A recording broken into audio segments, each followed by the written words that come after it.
Welcome to Tammy's Maths. It is MCQ questions and 12th standard NCERT. Today I have chosen questions from inverse functions. Very easy questions. Again, I always say this in most of the video when students ask me questions in my classroom. What is easy, what is tough, depends on the students. And I don't give any definition that this is easy, this is tough. But I can say here the questions are all very much fundamental questions. Because only when you know the fundamentals, the high level of questions you can do without any error. The example I always give, you go to a big 5-star hotel, you enter, you look like that. But when you go the dining hall, there are so many varieties of food. What is the most important thing in that food? It is salt. How is salt? Very big? Very costly? No. Very ordinary, very simple. It is that simple thing which gives tremendous taste to all the other food. Likewise, extremely simple things I have chosen today so that when I develop the questions, you will feel, it's easy, no? I knew that, no. Because fundamentally you go wrong, everything goes wrong. Fundamentals have to be strong. The groundwork should be strong for the building to have a great height.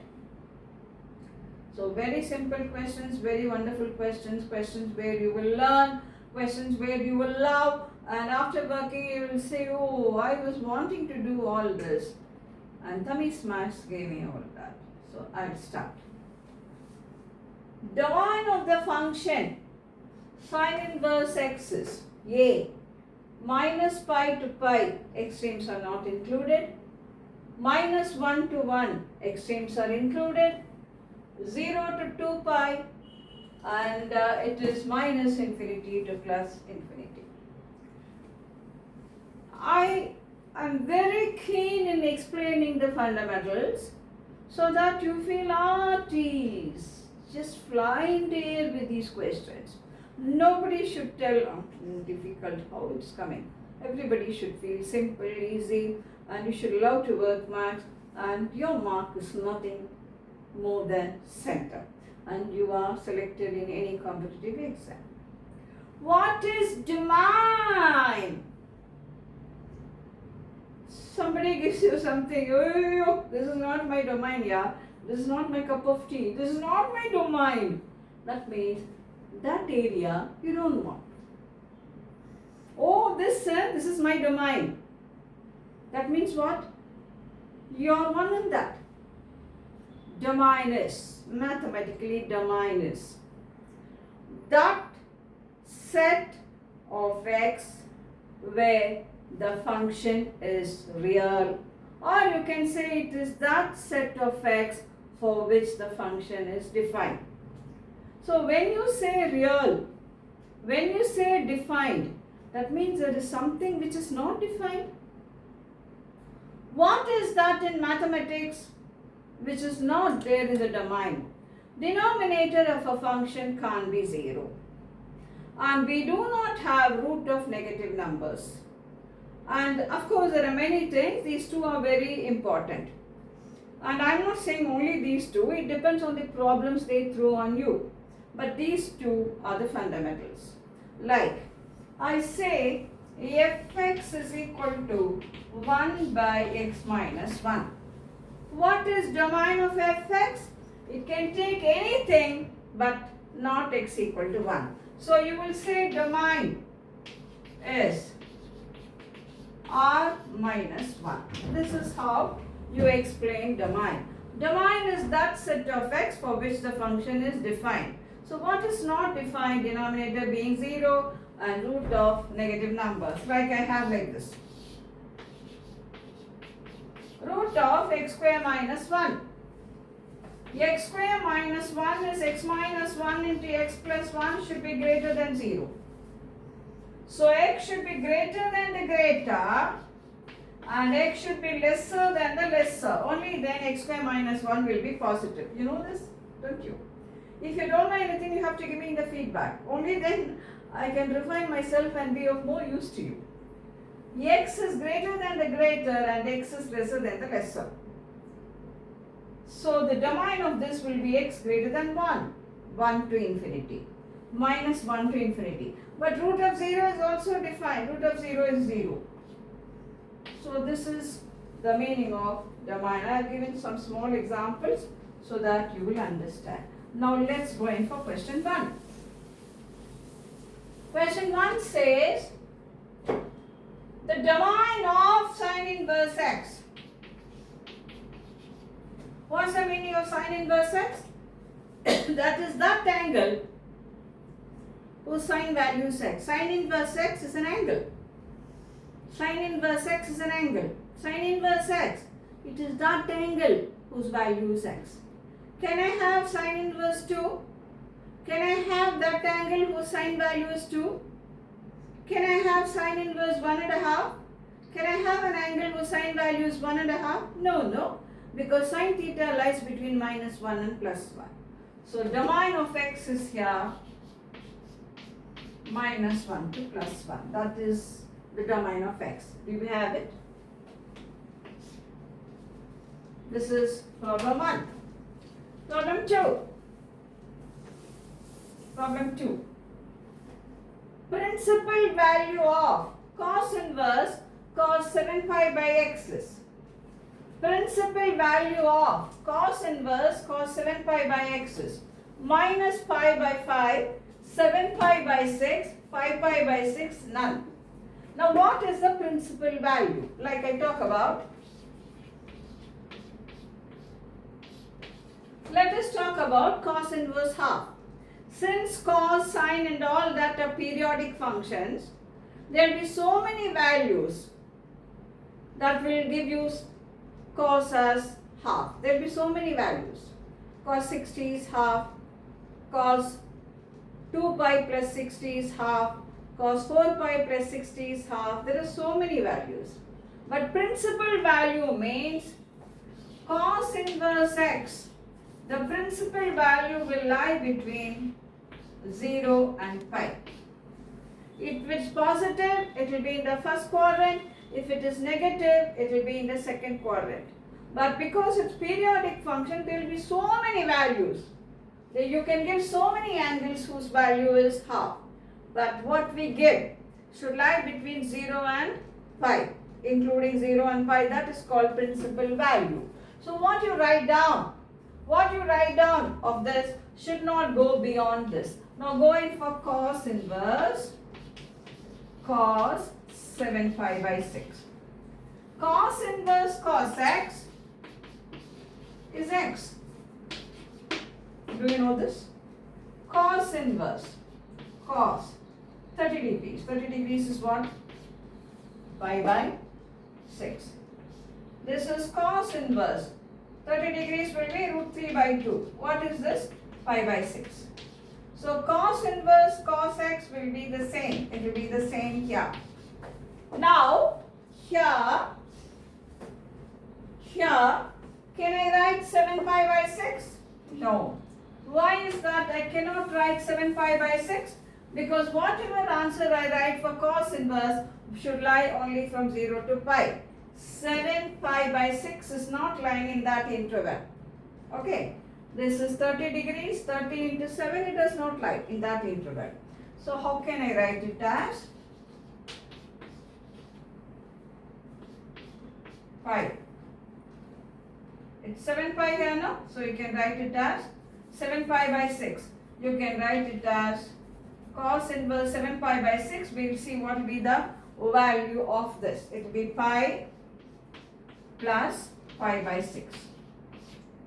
It will be pi plus pi by 6. This will be cos inverse. Pi plus pi by 6. Pi plus pi by 6 will be in the third quadrant. The third quadrant cos will be negative.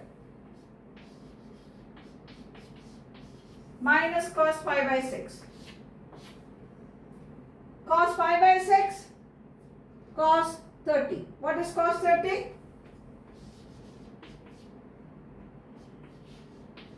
Cos 30 will be minus root 3 by 2. It is negative. So it should lie in the second quadrant. Cos 30.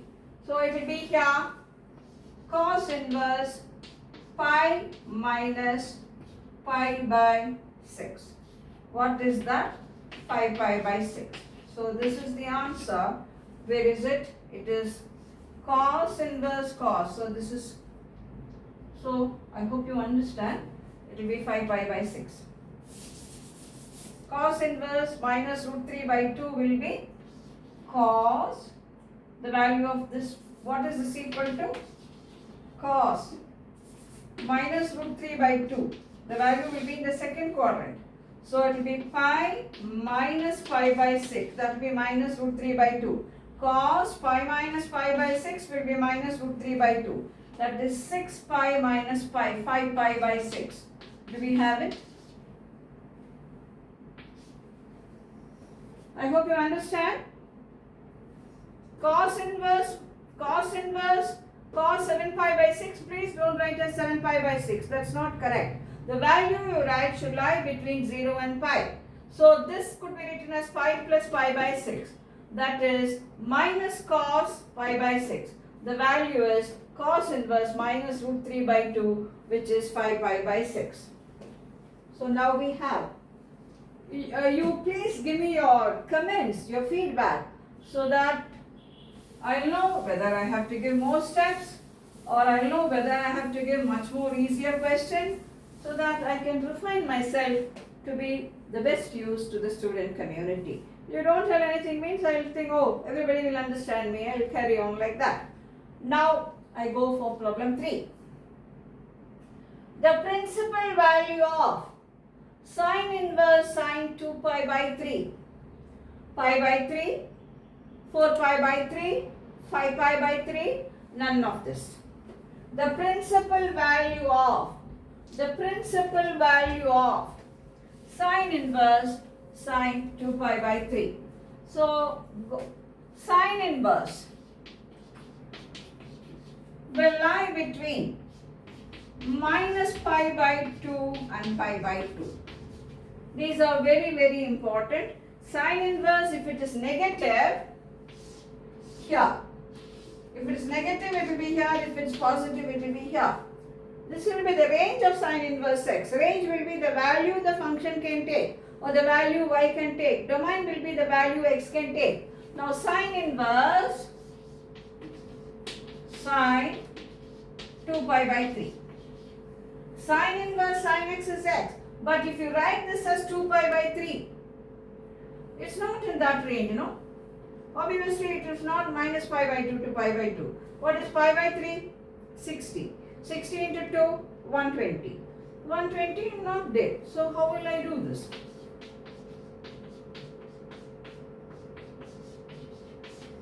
And I write like this: sine inverse sine pi minus pi by 3. Sine inverse pi minus pi by 3 will be in the second quadrant. In the second quadrant, sine will be positive. So this is sine inverse sine pi by 3. Now sine inverse sine pi by 3, this is pi by 3. It is in that particular range. Okay, this is the answer for problem number 3. Now, next we go for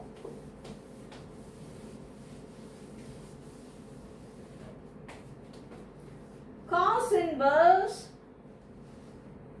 cos 5 pi by 4. One small thing I want to tell you, principal value of this, no?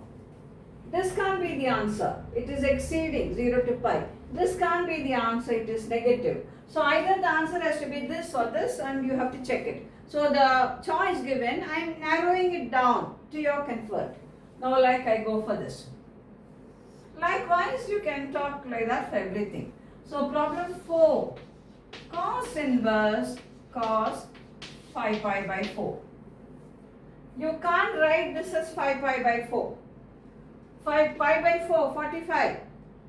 45 into 5 does not lie there. So cos inverse x has to lie between 0 and pi. Now this could be written as negative means in the second quadrant, positive means in the first quadrant.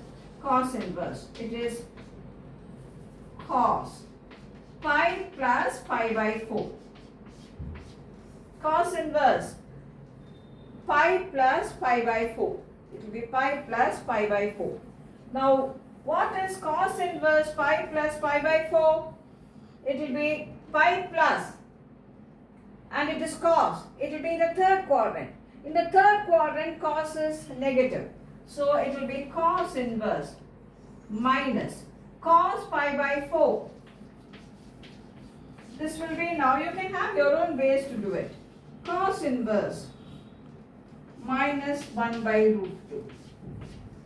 You can write this as cos inverse cos pi minus pi by 4. Pi minus pi by 4 will be in the second quadrant. In the second quadrant, cos is negative. So this will be 3 pi by 4. Do we have 3 pi by 4? This will be the answer for this question. Now we go for the last question.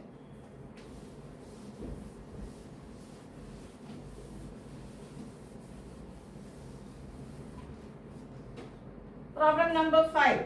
Principal value of sine inverse minus root 3 by 2. Minus root 3 by 2. What angle is that? Minus root 3 by 2. 60 degrees. But it is negative. So, what will be the answer? Minus pi by 3. What is the value of sine pi by 3? 60. That is root 3 by 2. So what's the value of minus sine pi by 3?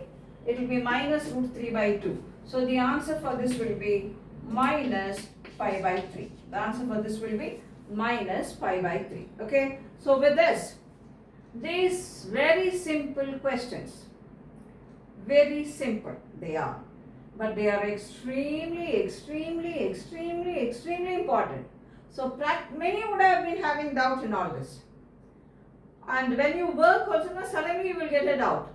Even the most intelligent child, when they are working, oh, what is this? Where did it lie? They get a doubt like that. So practice all this. Make yourself perfect and enjoy it. So we aim at getting centum. We'll meet in the next video with more questions. I'll be too happy to have comments from you telling me what are the chapters you would like, and you like more steps. If you explain all that, it will be better. Best wishes.